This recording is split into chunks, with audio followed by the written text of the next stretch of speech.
garbage. You do? I'm gonna work on Christmas Day, bro. Triple time now.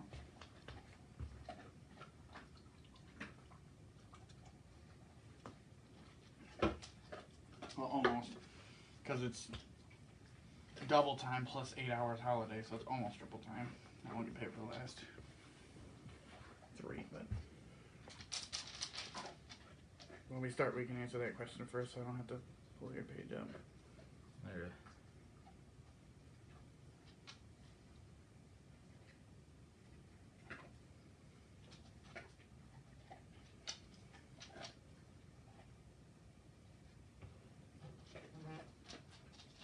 Oh, look at that. Talk is Cheap is live. It's a pretty good show. Yeah, that's alright. Oh, someone's here. Was it you probably from? No, I didn't click it. Oh. Alright, you ready? Yep. Alright, ladies and gentlemen, welcome to Talk is Cheap. I'm your host, Zach Cooper. This is my co-host, Brent Johansson. We're going over our Week 12 picks and any questions you guys had, which wasn't that many today. But we'll start it off with a question that you had on. Alright, so the first question is a fantasy football related question. And it's, I have Travis Fulgham for the Eagles. He tore it up for a few weeks, but the last 2 weeks he's been getting 1.8 fantasy points. Is he worth keeping, or should I dump him now that many players have come back from injury for the Eagles? I guess that really depends on what the rest of your roster looks like. Travis Fulgham is facing against the Seattle Seahawks this week. That their pass defense is just horrendous. They've averaged 50 more receiving yards per wide receivers than any other team. Even the second worst team is 50 yards more than them. So he might, if you don't really have a lot of options, he could be a nice little bump for this week. But yeah, with a lot of mouths to feed in Philadelphia, his numbers probably aren't going to go back to his 150-yard games. Just really depends on what you got. Yeah, I'm with him. I don't know what your roster looks like, so that's a hard question for us to answer on here. But I would, unless you're in desperate need of like a flex receiver, I wouldn't worry about him too much. I think you're probably pretty good dropping him. But again, it just depends on what your roster looks like. Can't really fully answer that unless we had that in front of us. So, and also what the free agent options look like also. So I don't know if I'd drop him, but you might be able to ride on your bench until another soft matchup comes up. Yeah, the Eagles get hurt so much, you might as well just hold on to him because if the receiver gets hurt again, then awkward early behind the scenes. Tim was the first one. Yeah, Tim was the one that was in here. Yeah, well, we can't start it right away because we got to give people time to get in here so they get a little sneak peek at our lives.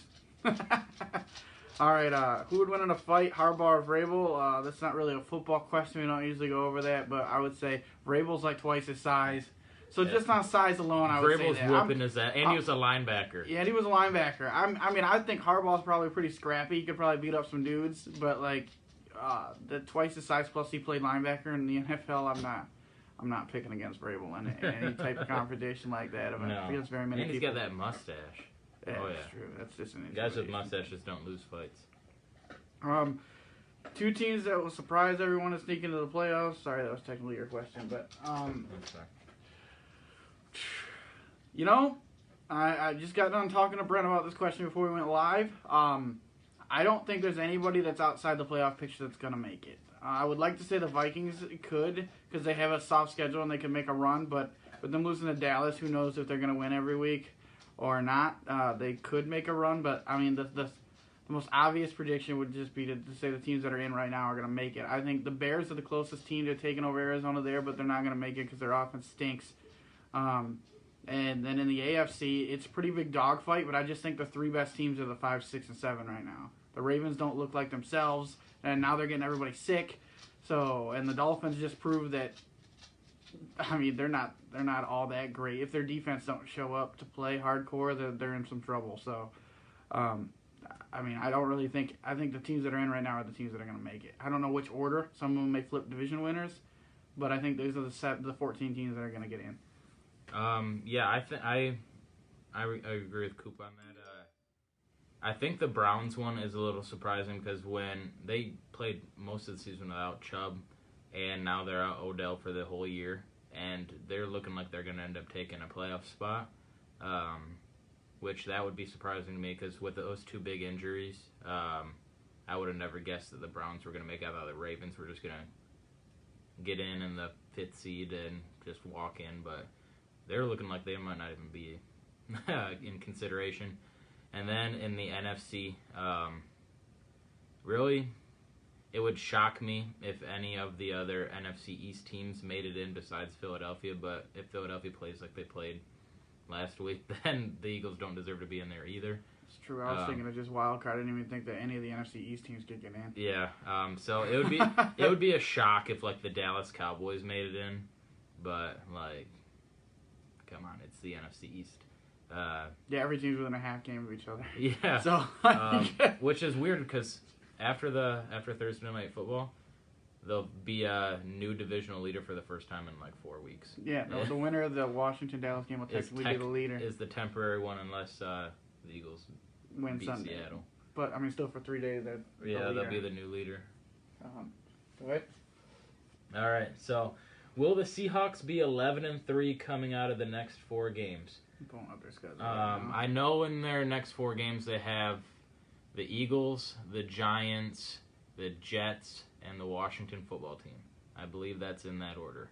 Am I right? Eagles, Giants, Jets, Washington. Oh, yeah. Yeah. So it looks very promising for Seattle. They have to travel to Philadelphia. Russell Wilson plays really good on the East Coast, but the Eagles traditionally play the Seahawks really well.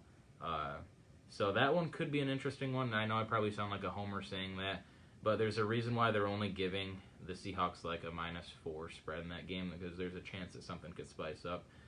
Carson Wentz also plays really good on Monday Night Football. So if they beat Philadelphia, I'd really think that they're going to have no problem taking the Giants out at home. The Jets are going to be no problem. It's a given. And then that Washington football team one could also be pretty interesting because Seattle's offensive line is horrible. Russell Wilson's getting sacked like crazy by like average Joes, and they have like 8 first-round picks on that front line. So it's very possible, in my opinion, that the Seahawks go 11-3, but I legitimately think there could be a chance they go 10-4. I think they'll be 11-3. My only issue with saying 100% they'll be 11-3 is that Seattle tends to drop one game a year that they shouldn't, and they haven't done that yet. Like, looking at the teams they lost to, they're teams that you could actually see them losing to. Watch them lose to the Jets. Usually they lose to a team that you absolutely 100% think they're going to win, and they haven't done that yet, so it'll be interesting. I do think if I had to put money on it, I would put money that they'd win the next 4 games. But, yeah, it just kind of depends on the defense, too. I mean, that always spikes upsets. They should win all these games. They're going to be the favorite in all these games, 100%. But if the defense doesn't show up, that's always upset material right there. So you got to make sure that they show up to play. And I know they're not very good, but they got to be that defense they were more towards the beginning of the year, where they were like bend but don't break. But now they're just completely like breaking. like go score. We don't care. So Russ has got to be on the money. I can't see him struggling against many of those teams. Maybe Washington if the front 4 can get to him, because that offensive line in Seattle is horrible. Yeah. So, but no, if I had to put money on it, I'd say 11-3. Yeah, probably pretty safe. Honestly, they might win out. You don't think the only one that they'd be worried about is the Rams? I think. The Rams beat them already. Yeah. Okay, 2 teams that look like they will make the playoffs now that won't. We just kind of went over the fact that I think all the teams that are in are going to make it, but I would say if there are 2 teams that wouldn't make it, it would be the Eagles, just because of how tight the NFC East is.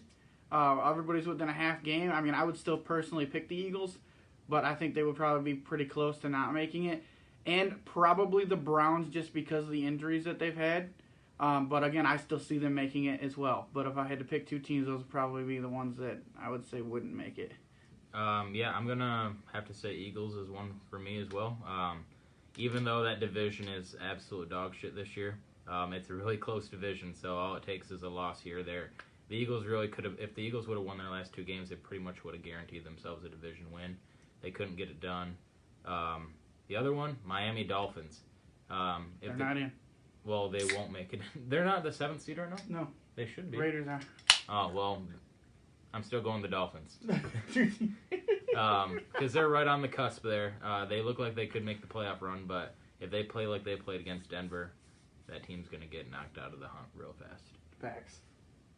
Next question we have is, who do you think the best tandem of receivers in the league right now? So, this is a really good question. This is a good question.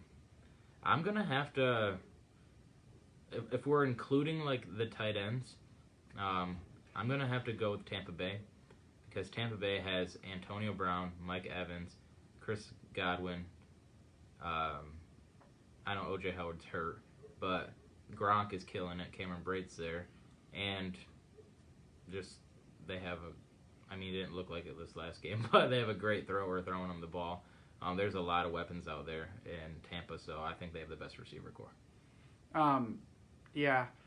See, I knew you were going to say that. That was my top one, too, but I'm going to say somebody else because you said that one. I'm going to go with Seattle. It's pretty hard to argue with the amount of touchdowns they've put up. And not just touchdowns, yardage, too. These guys are just balling out over there in Seattle. So, Lockett and Metcalf and Wilson, it's just, those guys are just money almost every week. It seems like they... a better quarterback. I don't know how you get much better than the best of all time, but... he doesn't... Over 20 yards, he's the worst quarterback in the NFL. So... Duo, not core. It didn't say duo, it says tandem. No, I think he's asking if we had to pick just a duo. Best duo?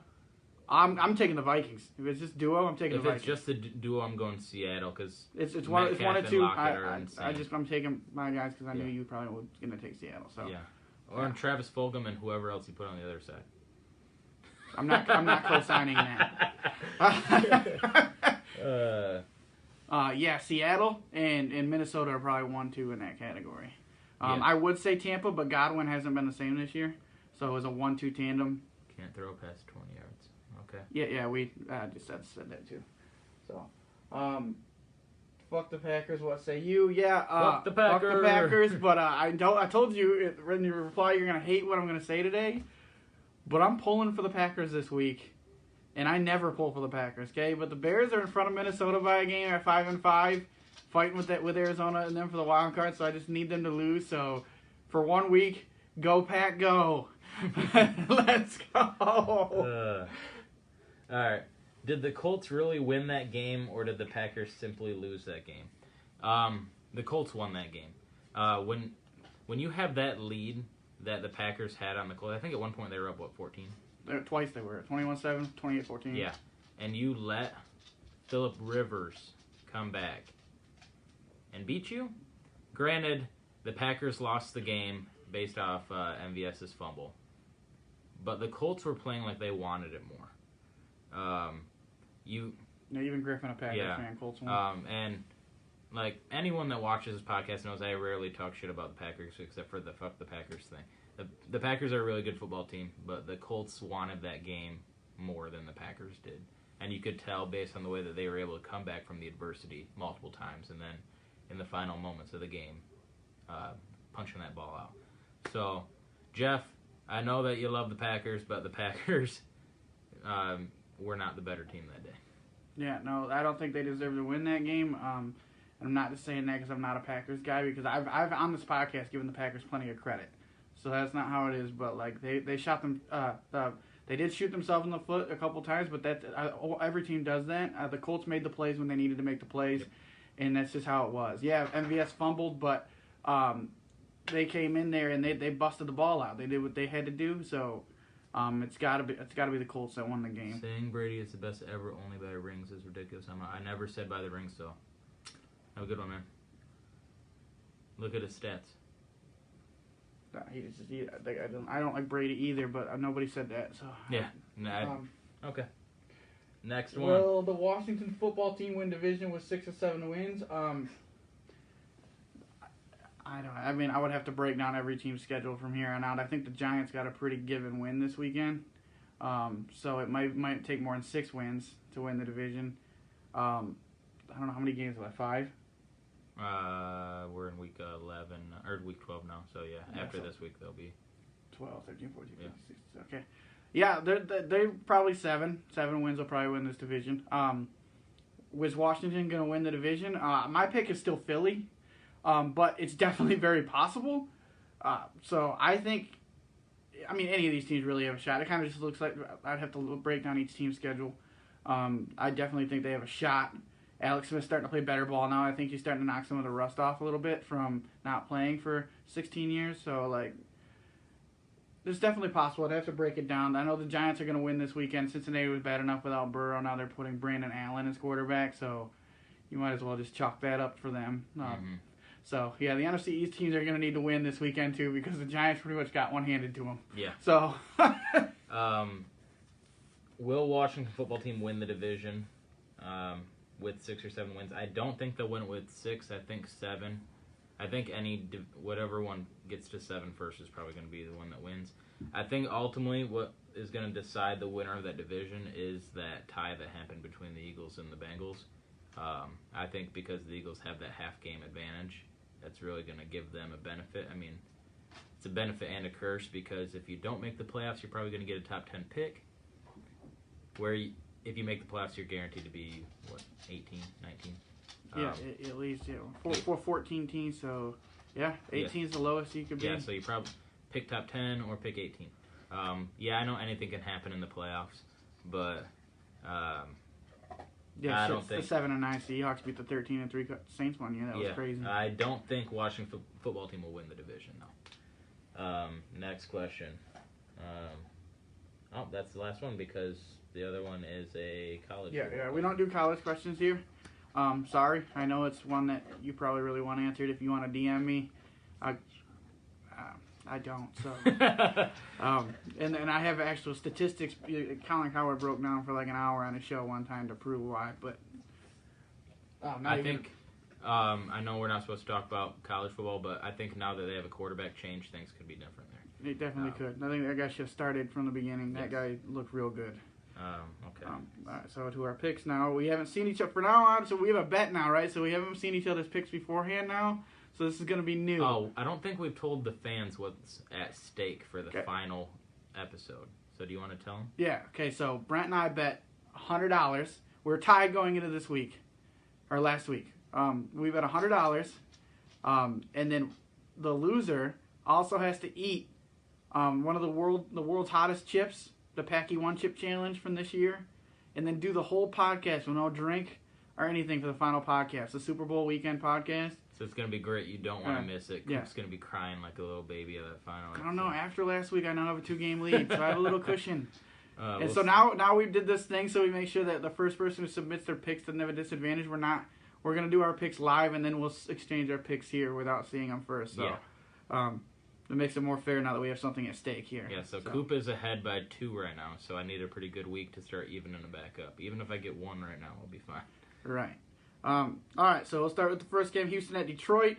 I just seen that Kenny Galladay is going to be out again Thursday. Danny Amendola is going to be out again Thursday, and Swift is questionable. He'll have to pass some concussion protocols, but that doesn't look good if you can't clear him the day before the game. So I'm going to go ahead and I'm making this pick assuming Swift isn't going to play. The Detroit Lions had 14 drop passes last week. I've never seen that in my life, ever. So the guys that are left are unreliable. Hawkins is a pretty good tight end, and he's leading NFC in Pro Bowl votes, which is probably deserving, but he clearly showed that he's not like in the level of Kelsey and Kittle last week when he had to be the go-to guy. He just couldn't quite get it done yet. It might still be because he's super young, but as of right now, I can't pick Detroit just because they have nobody to throw the ball to, and their most explosive 2 players are out. So I can't nothing against Stafford, but he put the ball on the money all day Sunday, and his guys were still dropping the ball, so quarterback can't catch it. And so, you're gonna have to go with Houston in this game. I don't think it's gonna be pretty either at this rate. So. Yeah, I'm going with the Texans. The Texans looked really well against New England after New England was starting to pick up a hot streak. And Detroit, that was, in recent memory, that was one of the most pathetic football games that I've ever seen. It's really hard to get shut out in the NFL. Nowadays, yeah. Let alone to a backup quarterback. So that was really, really poor play by Detroit. And I know people are going to scream that I'm a Lions hater, but I don't think anyone can look at any positives really from that game. If you're a Lions yes, you can. That probably sealed Matt Patricia's fate out the door. Yeah, so. that might have been the good thing. So maybe they'll get Eric Bieniemy. That'd be really good. That would be really good for Detroit. Yeah, that would. They really have talent on this team. They need somebody who can use it. So I'm going with Houston is going to pull the win out against Detroit. Detroit usually doesn't play very good on Thanksgiving either. Next game we have the Washington football team traveling to Dallas for the second of the two Thanksgiving only two games. now if you haven't heard the news. Yeah, the Ravens and Steelers game is now flexed to Sunday afternoon. Yeah, it is. Well, early game, so usually. I thought they said afternoon. 1 p.m. on NBC. It'll be nationally televised still. Gotcha. I'm going with Washington football team over Dallas. I know Dallas looked like they had relit the spark against the Vikings. Nobody saw Dallas was going to be the team that was going to take out the Vikings, and both teams played really good. It's just Dallas ended up having the final laugh in that one. But another team that's starting to look really good is the Washington football team. Alex Smith, he had a lot of rust. He's knocking that rust off one game by one game. And the Cowboys' defense is still horrendous. So look for Alex Smith. I know Terry McLaurin's questionable to play. They really shouldn't need him. Antonio Gibson's probably going to lead the charge in that game, just like he did a couple weeks ago. Washington football team beats the Cowboys. Yeah, okay. So this game, I watched every minute of that Vikings-Cowboys game, and the Cowboys finally looked like the team they should have been with or without Dak. They have so many offensive players, explosive offensive players, and they finally came to life. Now, that could be fool's gold, who knows, but I'm taking Dallas in this game just because now they realize what they can do. Andy Dalton played his best game of football in probably like 3 years. They looked really good, although he's right, the Dallas Cowboys defense is still horrendous, and they did not play well last week because the Vikings offense picked them apart. So I would expect the game to be pretty high scoring, probably upper 20s, I would think, of this game. I wouldn't put any money on this game because you just don't bet on the Cowboys. Even if they were fully healthy, don't do that because they've cost me many parlays throughout my life. But I think that they'll edge the Washington football team out at home on Turkey Day. So that's who I got for that. So the next game on the sheet still is Baltimore-Pittsburgh, so we'll do that one next. Baltimore doesn't look like the same team that they've looked like in the past. Lamar looks very vulnerable. The receivers can't seem to catch any balls. The defense is still pretty good. I'll give them the credit there. The defense still puts up a fight and keeps their team in the game, but it's just not the same team anymore. And now they have some COVID issues, so their players are all sick. They'll be missing Dobbins and Ingram on Sunday. So, is there a chance that they can get cleared before? I don't think so because I think they actually had COVID. Oh, okay. So I think they got to be out for like 10 days or something like that. So. I could be wrong, but that's what I thought. I read that they actually had COVID, and so that's why they actually tested positive. So, they'll be all out Dobbins and Ingram, which is big. You want to miss your offensive weapons. Dobbins broke out last week. He had a really great game. Mm-hmm. And Pittsburgh's just, they're 10-0. Well, you can say that they've won some close, shitty games, but they keep winning. That's the key, regardless, right? They find a way to get it done regardless of how they play. That's good coaching right there. Tomlin's an amazing coach, and I just think that there's no way they're going to lose this game now with the way the Ravens look right now. So, yeah, I think that moving this game really, I haven't seen a single Ravens fan complain. I've seen a lot of Steelers fans complain about it because the Steelers thought that they were going to get a completely decimated Ravens team. I'm going with the Steelers though because the Steelers have proven me time and time again that I should be picking them, and I haven't been picking them like all year. I'm not really sold on them, but they are doing the right thing, and it seems like they're continuing the trend going upwards, where the Ravens just are plummeting right now. It does not look like a good football team. It looks like the code to beating Lamar is out. Just make him be a passer, and he can't do it, and so everyone's playing defense on him. And he can't play, and he does not look like a good quarterback this year. I feel bad for all the guys that took him in the first round of fantasy football. There's a lot of you. including my league. Yeah, that's gotta suck. So I'm going with the Steelers. Steelers are gonna move on to 11-0. So the Raiders traveled to Atlanta. I had a lot of hope for Atlanta with the way that they had turned their season around. It looked like they were starting to be a competitive football team again. And then they played New Orleans. They got whooped. And that was, that team looked like it was one of the worst teams in the league. And I don't understand how the Falcons can be two totally different teams no matter what week it is. With that being said, the Raiders have been very consistent this year. And they've been pretty consistently dominant. So I'm going to go with the Raiders on this pick. They should probably win that game convincingly. Now that I said that, the Falcons are probably going to win in overtime. Okay, don't let the Raiders, barely above 500, 6-4 record, fool you. This Raiders team is really good. They came this close to sweeping the Chiefs. Yeah. 22 seconds away from sweeping the Chiefs. And that's got to tell you something. Okay, they've had a hard schedule. They're also one of the only teams to beat 3 teams with winning records. Okay, so which is crazy to think that there's only been a couple teams that have done that, but the Raiders are one of them. Yeah. Nobody's had more than Buffalo. I think it's the only team that's in front of the Raiders.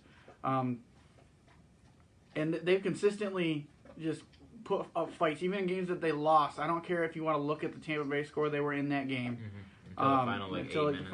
Till the final 8 minutes where they just kept going for it on fourth down and turning the ball over at their own 20.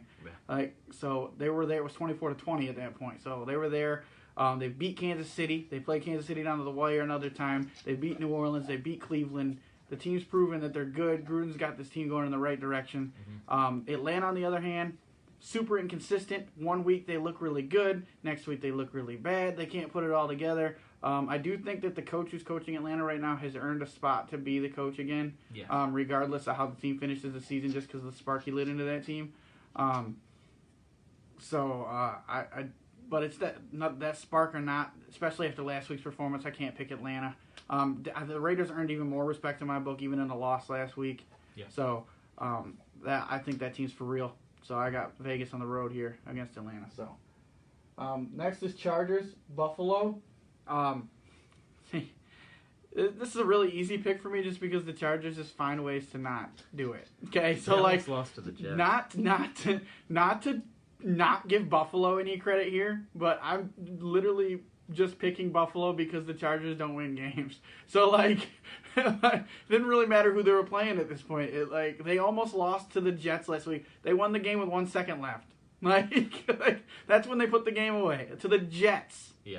Yeah, oh man, Herbert's great, okay, but everything around Herbert seems to be an issue, and they gotta learn, they gotta fix that. At some point in time, Anthony Lynn's gonna be on the hot seat. I keep defending the guy because he has the look and feel of what a good head coach should be, but he's not getting it done, and it's the same mistakes every week that keep hurting his team. And he's not fixing them. So at some point in time, it's not just the defensive coordinator anymore. It's Anthony Lynn. So they got to learn how to turn the ship around. Where Buffalo, they've been on top of their game most of the season. They went through a 2-game stretch where they kind of looked pretty bad, and then they turned it right back around again, and they look like the good Buffalo again. They are a fluke Hail Mary away from being 8-2. Mm-hmm. Buffalo also has the most wins over teams above 500. So that curse they had last year where they only beat bad teams is gone. And they've proven it this year. So they beat 4 teams with a 500 record, or over 500 record. So good for them. They're rolling in the right direction. Josh Allen's playing great ball. Got to take Buffalo. Yeah. If you just blindly took a look at Justin Herbert's stats for the season so far, you would think that the Chargers were like a 6 or 7 win team. They have, what is it? 2 wins this year? Yeah. They got 2 wins. No, 3. Oh, they just got that. Yeah. They have Barely. 3 wins. That defense is horrendous. The Bills don't make a whole lot of mistakes on offense. Herbert, unfortunately, does turn the ball over quite a bit. It's just rookie mistakes. even though Buffalo's probably going to put up at least, or the Chargers are probably going to put up like 24 points in this game, it's not going to be enough to win. I'm going with Buffalo. They're hot again. They cooled down for a little bit, but they're beating teams that they should lose to, and they're crushing teams that they should beat. So Buffalo should win this game in Buffalo pretty convincingly. Yeah, and Josh Allen's statistics against teams below 500 are absolutely insane.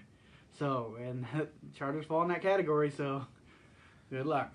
So, the Giants travel to Cincinnati to play the Bengals. Brandon Allen.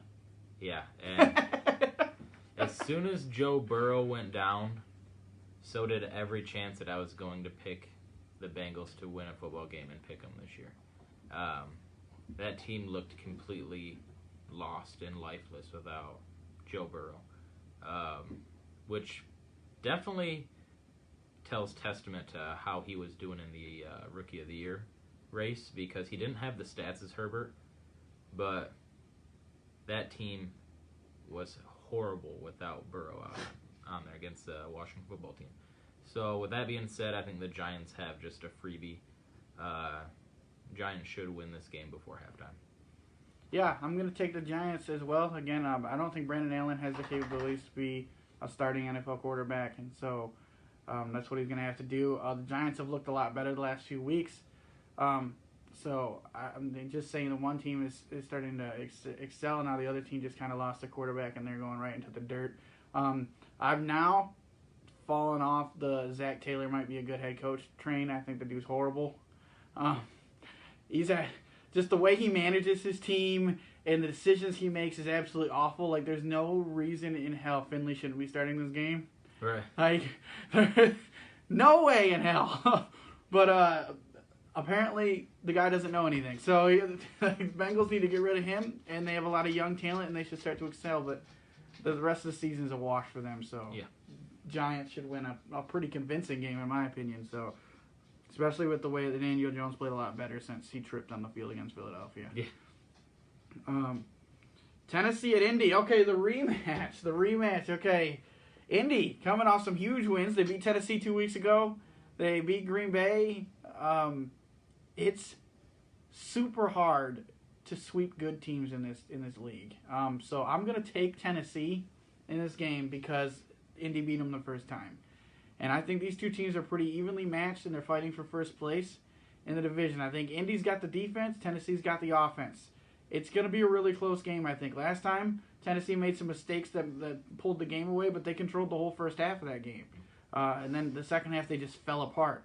I think that if they can put together a more solid game plan without as many mistakes and stop letting penalties hurt you, I think they beat Indy in this game. So. Should the Lions fire Matt Patricia? Yes. Yeah, absolutely. 4 weeks ago. Like a season and a half ago. Yeah, actually, you really want to go that far, for sure. I went with the Titans, but I went with the Titans thinking that Koopa's going to go with the Colts. So I surprised you. I'm still going with the Titans for the same reason that Coop said. It's really hard to sweep good football teams, and the Titans are a good football team. They honestly probably should have beaten the Colts the first time around, but some costly mistakes really pulled that game away from them after halftime. The Titans looked like they had control of that game in the first half. Just find ways to get Derrick Henry the ball that's not directly up the middle, and you should have a recipe for success. I have the Titans evening up the series. The next game we have possibly the P.J. Walker Panthers. No. Bridgewater starting. I got the notification earlier. Oh, I saw that he was questionable. I didn't see that he was starting. No. Okay, so Bridgewater's making his return home to Minnesota to face the Vikings. This one was tough because I know Christian McCaffrey's not playing. That got announced earlier today. There was a lot of speculation he wasn't anyway. The Panthers are a really formidable team, but I'm going with the Vikings. I know the Vikings just lost to the Cowboys. That's really embarrassing. But on offense, the Vikings really didn't do anything wrong in that game. It happened to be luck wasn't on their side for that game. The Panthers don't really have a defense worth writing home about. So the Vikings offense should really flourish. And without Christian McCaffrey, it's really going to make it easier for those cornerbacks in Minnesota to cover all those speedsters there. I'm going the Vikings win this game probably 24-20. Yeah. I told Brent I was going to pick the Panthers, but I'm pretty sure he knows that I wasn't going to pick the Panthers. So, taking the Vikings. I try to make these picks unbiasedly, and I'm trying to pick this pick unbiasedly. Like, I know they lost to Dallas last week, but that Vikings offense is on fire. Okay, so the Panthers are going to have to do what Dallas did last week and pretty much score like every time the Vikings score, just to keep it a game, and then whoever gets the ball last wins. That's the only way they're going to win. Cook, he's been absolutely on fire. Nobody's really been able to slow him down. Chicago did for the first half, and then he kind of broke out a little bit in the second half. But running backs like that, you can't slow them down. And what it does is it opens up the passing game for Cousins. Like when Cousins threw all those picks, Dalvin Cook, I don't know if you guys know this because he's done so well, Cook started the season extremely slow. Mm-hmm. He did not have a good first few games. And that led to a lot of Kirk Cousins interceptions because nobody was buying on the run and they were playing against the pass trying to cover Thielen and Jefferson. So ever since Cook's done that, they've had to worry about taking out the run and leaving these guys running all over the field. Thielen tested positive for COVID. He's questionable for the game. We don't know if he's going to play. He did test positive. So it's a true positive. He will miss 2 weeks almost. It seems like maybe he could play next week, but he will definitely miss this week. But he tested negative today. So there's a very, very high chance that it was a false positive yesterday. So they're going to test again tomorrow, and I'm pretty sure he's going to test negative because you usually don't test negative after you tested positive. So it's probably a false positive. Mm-hmm. If Thielen can't go, it's a real good shot for an upset for Carolina because then they really don't have to worry about the pass game. You just have to double Jefferson, and then the rest will take care of itself. Focus on Cook. But I do think he'll play, so I'm making this pick that Thielen will play, and I just think the Vikings offense are too much right now. Panthers offense is good. I think Teddy will have a good return to Minnesota. Stats-wise, I just don't think it'll lead to a W. So, game after this, Arizona at New England. This game's not that hard to pick. Arizona's offense, really good. I think they were going into last week, they were the number one offense in the league. I don't know if they're still there or not. I would have to recheck. But either way, they're a top 3 offense in football. Mm-hmm. And you got a New England offense that really struggles to move the ball. So I just think that Arizona's going to do too much to pull out too many points. Cam Newton doesn't throw a lot of touchdowns. He had his first touchdown pass last week since week 2. That's pathetic. So I don't think we really have to worry. They don't have an offense built to score with teams. Mm-hmm. So once Arizona puts a few touchdowns on the board, this game's over. Yeah, I'm going to go with the Cardinals to win this game. The Cardinals look like like the much better football team over the Patriots. However, I would not be shocked if for some reason the Patriots pulled it out because Bill Belichick's really good against getting his defense ready for really mobile quarterbacks. They owned the show against Lamar Jackson, and Lamar Jackson's more of a running threat than Kyler Murray is. But I would argue that he's a lot quicker and a lot shiftier. I don't know about that. I think he's just more throw first than Lamar is. But I think that the better team's going to come out to play. I think Arizona should win this game, but I will not be shocked if the Patriots somehow find a way to win that game. I feel that. The next game you have Tua / Fitzmagic's Dolphins travel to New York to face the Jets. So Tua got benched last week for not playing that great. Not playing that great. Playing like shit. I was giving him the benefit of the doubt. The Broncos really game planned for Tua, and they said, Tua hasn't faced a whole lot of pressure. Let's give him some pressure. And every snap he was running for his life. The Jets aren't going to be able to do that to Tua. I'm sorry if there's any Jets fans, that George guy that sometimes pops in here. The Jets are not going to be able to get to Tua, So Tua's gonna just be able. This is probably gonna be Tua's best statistical game of the season so far. Shouldn't really be close. The Dolphins' defense is a top-notch defense. I think they're like the third best defense in the league or something right now, and they're going probably against Joe Flacco. So Dolphins win this one big. So you think that this is the end of Sam Darnold and the Jets? I don't think he should still be out at this point. So. Well, the last thing I said was Gase had said that he was optimistic that Darnold might be ready to play. That doesn't sound like your quarterback. He's been saying that for 2 weeks. I know, but it doesn't sound like your quarterback's gonna play if you say that. That's what I'm saying. I think it might be Sam Darnold and in New York. Yeah, I could see that happening. So you don't have anything to say about it? No, I really don't have anything to say about this game. I mean, how much more could you throw on? It's the Jets. Obviously, I'm picking the Dolphins. I don't even think I actually needed to say that for anybody to realize that we probably could have just skipped right over it. But for proof's sake, I'm picking Miami.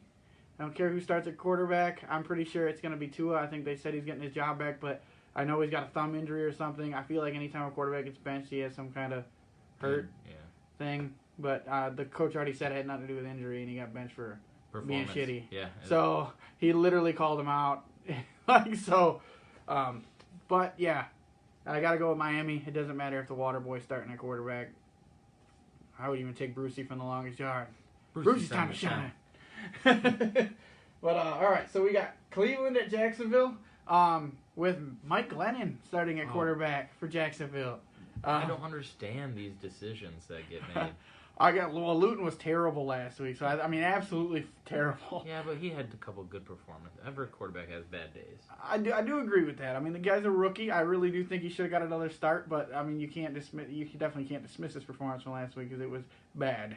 But you really think you're going to get much better than Mike Glennon, the guy who's been benched more times than any against quarterback? Against the Steelers defense, did they expect him to go out there and put? That's true. He was also facing one of the best defenses in football. Yeah. This game, there's no pick to this game. It's just another one that's like Miami and the Jets. Cleveland's going to win. They're going to run the ball down their throat.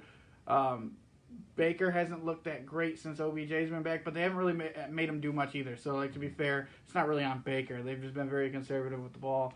So, I would say that you expect Cleveland to run for over 200 again because they seem to do that against everybody. Mm-hmm. And just put this game away. I think this game will be over at halftime. So, the Browns.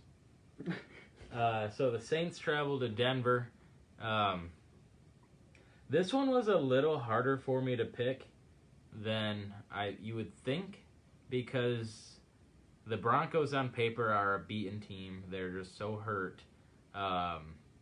We've all heard the narrative that's with Denver. It's a beat up team maybe next year. But since week 1. Yeah. But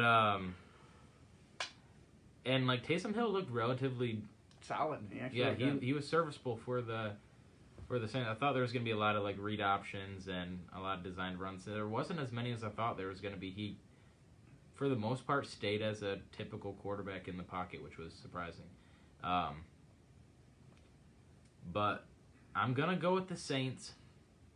But this one was harder for me to choose because of the way that Denver just completely shook up Tua in a way that I didn't think. I had written the Dolphins game off as that is the lock of the week minus the Steelers and Jags game.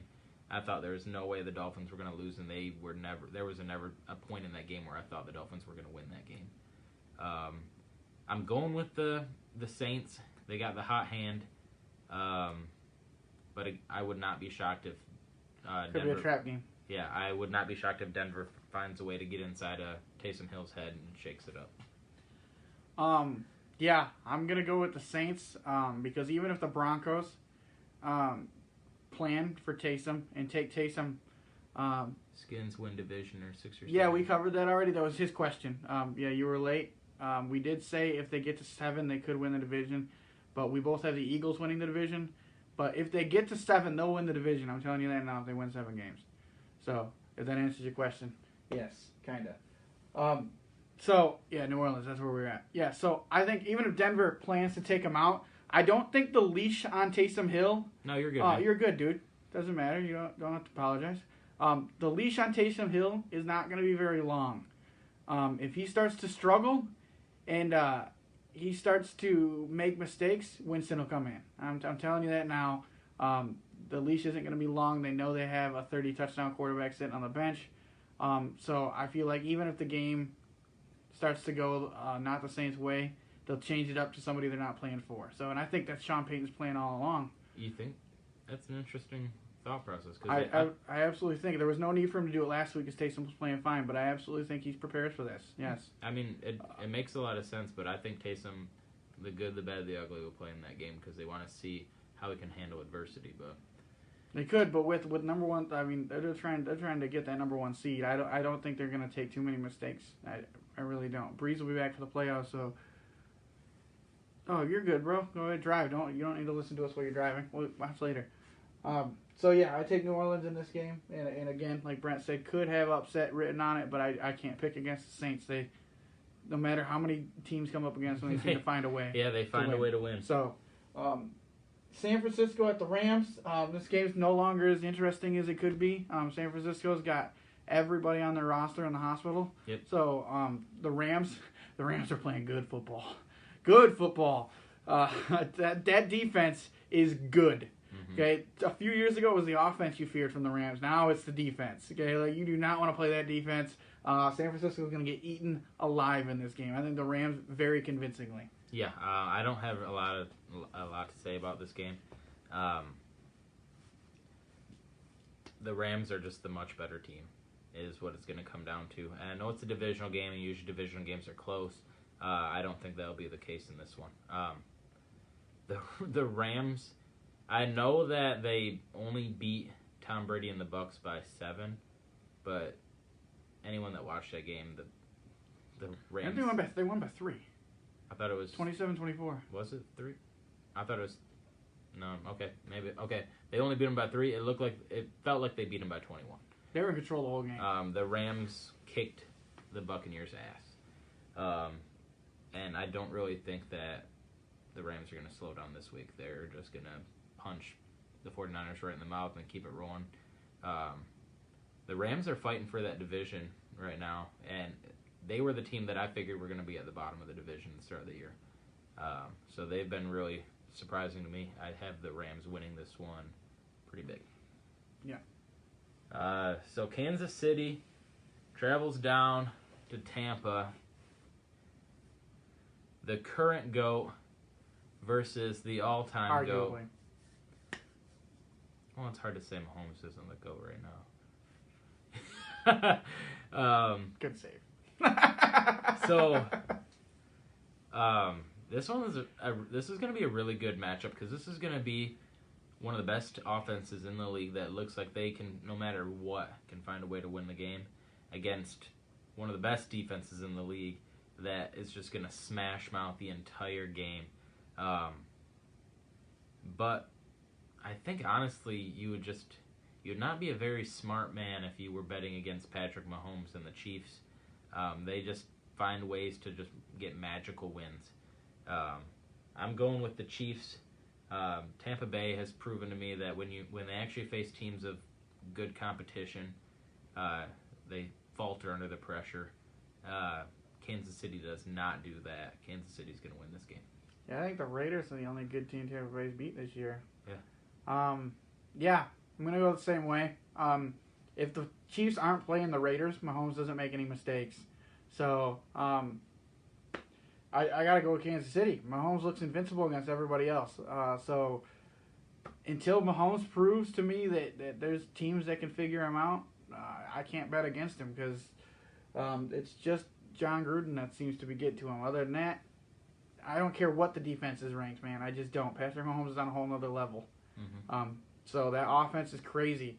The defense is so-so, but it's good enough where the offense can score points and not worry about losing the game because of their defense. So it's not great, but it's not the worst. So middle of the pack defense, best offense. That's what you get in Kansas City. So you got to take the Chiefs until proven otherwise. Yep.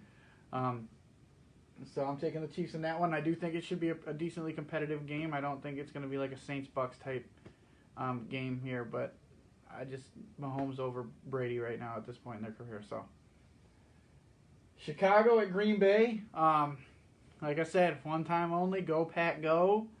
I don't know who's starting. They haven't even said who's going to start quarterback in this game. But it doesn't matter. It doesn't matter who's starting quarterback, as a great Hollywood celebrity once said. It doesn't matter. The Bears can't score with the Packers, so this game will be decently close just because of the rivalry between these two teams. So I think the game will be close. The Bears will play some of their best football this weekend because they always get up for the Packer games. Even though I think the Packers dominated this rivalry lately, but it always still seems like that game is close through most of the game. But I just don't, again, at the end, I don't think they can score with Aaron Rodgers. So I think it'll be a game the Packers pull away towards the end. But that Chicago defense is good, and they will hold the Bears in this game for a while. But Aaron Rodgers doesn't lose back-to-back games very often, so I just don't see it happening again, especially in Green Bay. So, yeah, really, it's the matter of can Chicago keep up with Green Bay when they're racking up the points, and the answer that's no. There's just not much to say with that offense. It's very lackluster. They got to be one of the lowest scoring teams in the NFL, if not the lowest. They just don't stand a chance against the Packers this week. The Packers are going to win this game. So speaking of offense, here's a stat, right? Only week one of the Bears scored more than 24 points in a game in today's NFL. Ouch. Yeah. Ouch. And they really, if it wasn't for a fourth quarter collapse, they wouldn't even score that. They had 6 points going into that fourth quarter in week one. So there's not much offense there in Chicago, which is crazy because Matt Nagy is an offensive guy. Yeah, well, they ain't got shit for quarterbacks over there. So I don't even I know Bears fans are all over Nagy, but I want to see him if he gets a quarterback first before I would. Well, he had a chance to get Mahomes, and I don't want. Yeah, or Watson. I don't want those guys. Even if you didn't get Mahomes, because I know Mahomes was kind of a little bit of a hidden gem. I don't think anybody thought he was going to be what he is. Imagine Deshaun Watson with that Bears offense. They didn't even invite Watson over for a meeting or anything. Absolutely insane. They picked a guy that didn't know what a hard count was in the NFL. Oh, and Gruden's QB can't know. It was so hilarious. I was like, oh my god. Yeah, and that's the Bears for you. So for the final game of the week, you have Seattle traveling to Philadelphia. I know you went with the safe pick. I did not. And here's why. So, Russell Wilson is historically great on the East Coast. It's almost like he's playing a second home game. And on primetime. He's very good on primetime. They look like they might be getting Chris Carson back. I don't know about their secondary. But the Seahawks are getting healthy at the right time. Traveling to Philadelphia against the spiraling Birds. Looks like their wings are clipped. Should be easy to bet the Seahawks. But it's not. The Seahawks slayer himself, Zach Ertz, is cleared to play in this football game. He's back. That's huge for Carson Wentz's confidence. You can look at Carson Wentz's statistics. As soon as Zach Ertz got hurt, his safety blanket went out the window. He started rushing plays. He started fumbling the ball. He tried to put too much on it. He doesn't have to worry about that anymore. Against one of the worst teams, the 32nd ranked pass defense, he's getting Zach Ertz back. I think that's enough. Today in a press conference, Carson Wentz said that, and Doug Peterson both said that they're really simplifying the offense for this week. Their goal is to get Carson Wentz as comfortable as he can in the pocket, even get some designed rollout plays. That's where he's best. There's going to be no pressure on him because there's no one on that team that can rush him. And there's always that one upset every week. Philadelphia upsets Seattle Seahawks. Carson Wentz has never lost on Monday Night Football. Yeah, I don't think I did pick an upset this week. So this week there's not going to be any upsets. Okay. So I'm taking Seattle. I do agree with some of Brent's points. I do think that having Zach Ertz back is going to help Wentz tremendously, and I do feel like that though Wentz has definitely had his fair share of mistakes this year, a lot of Wentz's problems have been lack of weapons. And I think the team's starting to get healthy, so it'll be interesting to see how he plays from here on out. But you just can't go. Man, Russell Wilson is just too good to bet against him too many times. And they're fighting. They're technically, by tiebreaker, not in first place in the NFC West. So they know they got to win. The Rams are going to win. The Cardinals are going to win Sunday. Based on both of our picks, they will win. Okay, so the Seahawks know they got to win because they got to keep up. Because if they lose, they fall to third place in the West because I think based on division record, the Cardinals would have them beat. Yep. So and head-to-head. Well, no, head-to-head is split. Oh, yeah, that's right. They just split. But I'm pretty sure that they lost to the Rams, and the Cardinals haven't even played the Rams once yet, have they?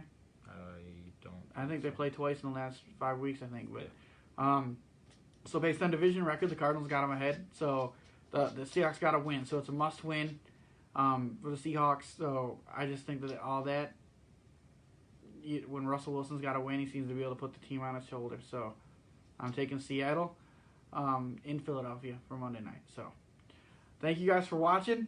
We'll see you guys next week. Happy Thanksgiving, guys. Happy Thanksgiving.